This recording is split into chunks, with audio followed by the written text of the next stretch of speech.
अगर भारत S-57 खरीदता है तो चीन की J-20 रणनीति बदल सकती है, लेकिन क्या ये फैसला भारत के लिए फायदेमंद होगा या अरबों की गलती?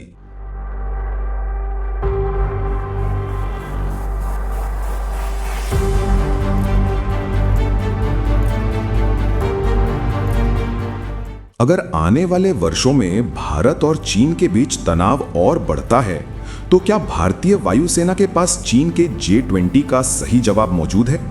क्या रूस का Su-57 फाइटर जेट भारत के लिए गेम चेंजर साबित हो सकता है, या फिर ये एक महंगा और जोखिम भरा फैसला होगा? आज हम इस पूरे मुद्दे को तकनीकी, रणनीतिक और राजनीतिक दृष्टिकोण से समझेंगे। भारत और रूस का रक्षा संबंध कोई नया नहीं है। 1971 के युद्ध से लेकर MiG-21, MiG-29, T-90 टैंक और S-400 एयर डिफेंस सिस्टम तक रूस भारत का एक बड़ा रक्षा साझेदार रहा है। लेकिन 5th जनरेशन फाइटर जेट का सवाल पहले भी उठा था। FGFA प्रोजेक्ट में भारत शामिल हुआ था, लेकिन बाद में बाहर निकल गया। तो क्या इस बार कहानी अलग होगी? अब बात करते हैं Su-57 की। Su-57 रूस का 5th generation stealth fighter jet है।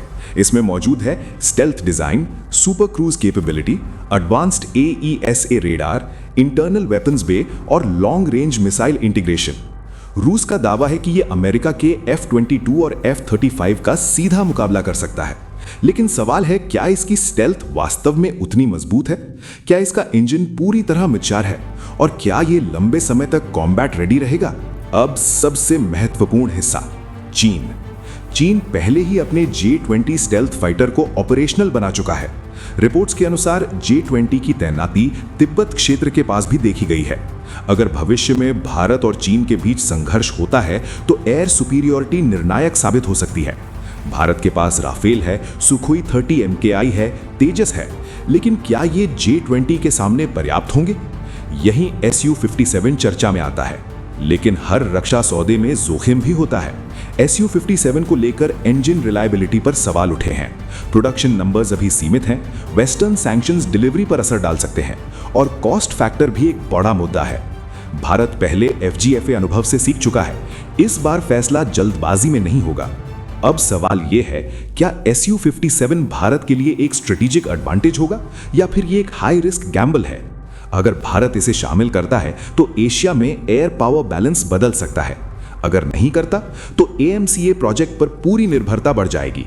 फैसला आसान नहीं है, लेकिन इतना तय है, आने वाले वर्षों में भारतीय वायुसेना में बड़ा बदलाव देखने को मिल सकता है। आपकी क्या राय है? क्या भारत को Su-57 लेना चाहिए? कमेंट में जरूर बताएं।